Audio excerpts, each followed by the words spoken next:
But I gotta say, and I'm friendly with the ladies on The View, but they didn't say anything about this week. Nothing. You know, because it's never been their thing to weigh in on the issues. Did y'all really think we weren't gonna talk about Jimmy Kimmel? I mean, have you watched the show over the last 29 seasons? So you know, no one silences us. So Whoopi and The View are freaking out, and it's honestly funny. Just last week, Bill Maher mocked The View for being too afraid to bring up Jimmy Kimmel's problem. I'm friendly with the ladies on The View, but they didn't say anything about this week. Nothing. You know, because it's never been their thing to weigh in on the issues. You know, it's just an upbeat party show. That's why they hired people named Joy and Sonny and Whoopi.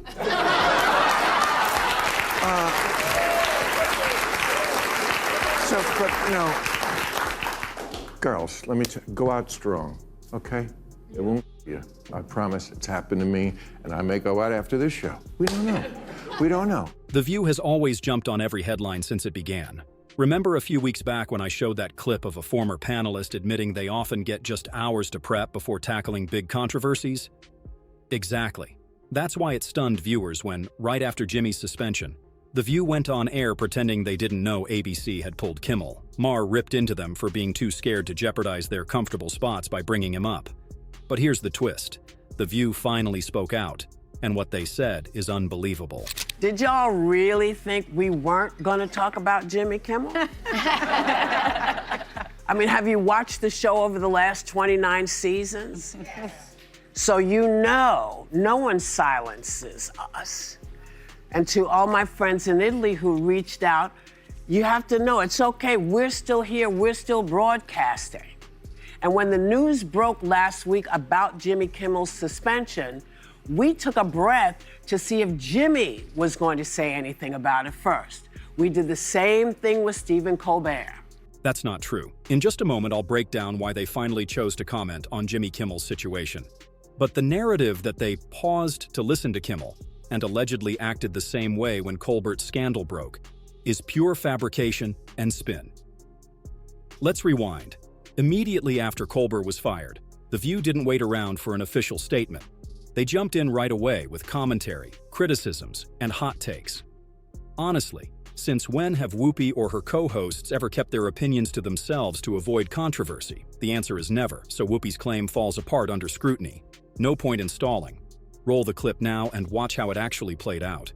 Then our show was on tape on Friday. But we are live here today. And we're getting into it now. You cannot like a show. Now, I want to make sure I got this right. To be clear, you cannot like a show and it can go off the air. Someone can say something they shouldn't and get taken off the air, but the government cannot apply pressure to force someone to be silent. Did you notice how unusually cautious Whoopi was while reading that statement? It was almost laughable. She looked genuinely worried that one wrong word might get her in trouble, or even cost her the job.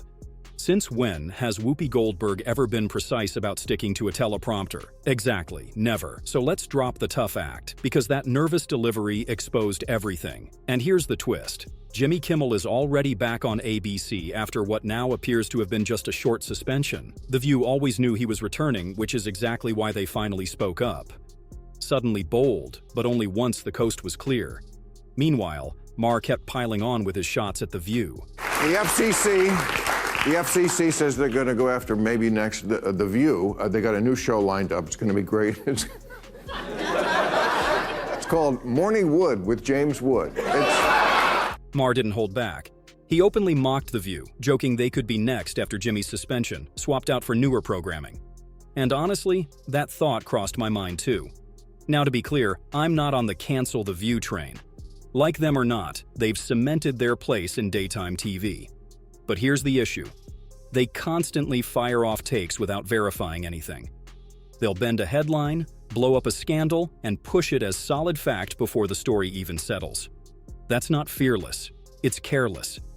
If anything, this mess should be a wake-up call. Nobody's saying they need to vanish completely, but maybe it's time they realized credibility counts.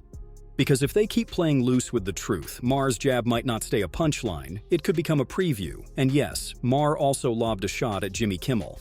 And, Jimmy, look, I don't think what he said was exactly right. I don't. We don't agree on that. He didn't lose his job for it. He said the MAGA crowd was trying to characterize the assassin as anything but one of them, because the 22-year-old kid his family was MAGA. As if a 22-year-old with a trans girlfriend never rebelled against their family? Credit where it's due. Maher is just about the only voice on the left willing to state the obvious. Jimmy was wrong. Meanwhile, almost every other comedian twisted themselves into knots defending Kimmel's remarks, insisting there was nothing offensive about them. But was he on the left? I don't know that either. And I hate to do this. I'm tipping the end of the show, which I work so hard on to keep a secret from the rest of the show. But it's too relevant. What I'm talking about at the end, I'm going to have to say now, which is that it is a fool's errand to try to say that these nuts who do these things are any team. Maher cut through all the noise. He plainly said Jimmy went too far, but also argued it wasn't grounds for losing his job. And honestly, he's right on both points. Kimmel shouldn't have been fired, and technically he wasn't. What he got was basically a slap on the wrist, a short suspension dressed up to look like real punishment. Let's be clear though, that suspension wasn't really about discipline. It was ABC's way of saving face, acting like they were holding him accountable while fully planning to bring him back. Maher called it exactly how it was. And that kind of honesty, as rare as it is, set him apart from the rest. But, look at what this guy is doing. I mean, Jimmy has every right to be wrong, but look at this guy. He was doing porn video games with furries. He was on a game called Furry Shades of Gay 3.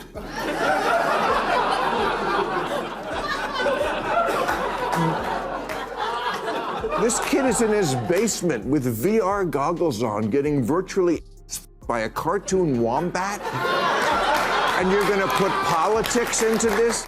Bill kept the pressure on with sharp, sarcastic digs at Jimmy Kimmel for rushing to blame MAGA. The point behind Maher's humor was obvious. Jimmy should have done his homework instead of politicizing a tragedy to score easy points. A few minutes of fact-checking would have saved him from humiliating himself on national TV. If he had slowed down, he would have realized the incident didn't fit neatly into any political category. No MAGA connection, no clear ideology, just a disturbed individual. But Kimmel, eager to ride the anti-MAGA wave, dove in without proof. That's why Maher's mockery hit so hard, because it was accurate. Jimmy's snap judgment wasn't just careless, it exposed him as partisan and reckless. In the end, Maher's point wasn't just about Kimmel, it was a reminder that facts matter more than spin. This kid doesn't belong in either party. He belongs in a straitjacket. He's an outpatient who should not be out. But you have the right to be wrong, or to have any opinion you want. That's what the First Amendment is all about. I was defending it last week on this show against what they're doing in England against the left. Come on, guys, be fair. Okay, let's pause and break this down. The main reason Jimmy Kimmel was pulled from late-night TV wasn't really about his words, it was about the money. As soon as he launched into those anti-MAGA remarks, Disney, ABC's parent company, saw its stock tumble. And it wasn't some minor dip. Reports say Disney's stock slid about 2%, erasing nearly $4 billion in market value within hours of Jimmy's rant. Losses like that send shockwaves through both investors and executives. So ABC didn't sideline Kimmel out of principle or morality. They did it to stop the financial bleeding. It was pure damage control. When billions are at stake, protecting shareholders comes before protecting a late-night host. Kimmel's suspension wasn't just discipline, it was a sacrifice to safeguard Disney's bottom line. There is no organization. Antifa is a broad designation with no identifiable leader and no observable plan, like the Democrats. So, Jimmy, let me just say, pal, you did a great, funny show for 2 decades. You should be proud of that. If this firing goes for you the way it did for me, you'll get 23 years on a better network. Maher wasn't about to end his monologue without taking aim at the Democratic Party. And honestly, who could blame him? Since their crushing loss in last year's elections, the DNC has been a shadow of what it once was. The polished machine of the past now looks more like a circus scrambling just to stay relevant. And it shows. There's no clear figure to rally behind, no consistent strategy, no unifying message, just noise. What we see instead is a party relying on theatrics, cheap stunts, and constant antics to hold the attention of its base. Maher's critique landed because it was obvious. The Democrats aren't shaping the national conversation anymore. They're chasing headlines, fumbling for identity, and waiting for someone to finally step up and lead. Disney is letting the so-called comedy show return after a week's suspension. Some broadcasters are refusing to let his show back on air. Nexstar Media Group, which is the largest local TV broadcasting company in the US, announced that its stations will focus on continuing to produce local news and other programming relevant to their respective markets. What good news. Look, the company says, "We made a decision last week to preempt Jimmy Kimmel Live following what ABC referred to as Mr. Kimmel's ill-timed and insensitive comments at a critical time in our national discourse. We stand by that decision, pending assurance that all parties are committed to fostering an environment of respectful, constructive dialogue." Now here's where it gets interesting. Some media outlets are holding back on bringing Jimmy Kimmel back, worried it could hurt their financial interests. That hesitation spells real trouble for ABC's bottom line, especially if those partner networks usually pay to air Jimmy Kimmel Live. When revenue is on the line, hesitation is the last thing you want. But beyond the dollars, there's a bigger message. This pushback shows that audiences, and even corporations, are running out of patience with non-stop anti-MAGA, woke grandstanding. For years, networks assumed that narrative was safe, profitable, and untouchable. Now the cracks are clear. Viewers are checking out, advertisers are cautious, and media partners don't want to tie themselves to Jimmy's baggage. This isn't just about one late-night host. It's a signal that the culture shift is already underway. This also comes after Sinclair, the broadcasting company that makes up America's largest ABC affiliate groups, announced that it would be preempting Jimmy Kimmel Live across ABC affiliate stations and replacing it with news programming. And you know what? They know that the audience has had enough of Jimmy Kimmel. Let's just look back at some of his comedy content. Here he is celebrating when they tried to censor Donald Trump. Trump has been suspended from Twitter, Instagram, Facebook, and even Snapchat. But don't worry, Mr. President, there are still plenty of apps you do have access to. You still have Spotify to drown out the sound of millions of people cheering as you leave. You still have Pet Finder since you're on the outs with Mike Pence. You have Cameo, which will soon be your primary source of income. So what does all of this really show? Jimmy Kimmel's suspension, Bill Maher's sharp takedowns, and The View's shaky spin all point to something bigger than a late-night host stumbling over his own words. This is about money, influence, and a culture finally reaching its breaking point. Disney didn't suspend Kimmel out of principle. They did it because billions vanished from their market cap in a single day. The View only spoke up once it was safe, exposing their boldness as nothing more than staged bravado. Maher, whether you like him or not, stood apart as one of the few willing to say the obvious even when it meant turning the spotlight on his own side. And now, even media partners are hesitating to back Kimmel, worried the backlash just isn't worth it. At the end of the day, the takeaway is clear. Audiences are waking up, and the old formula of woke theatrics isn't selling anymore. That wraps up today's video. If you enjoyed it, make sure to hit the like button and subscribe for more content like this. Thanks for watching, and I'll see you in the next one.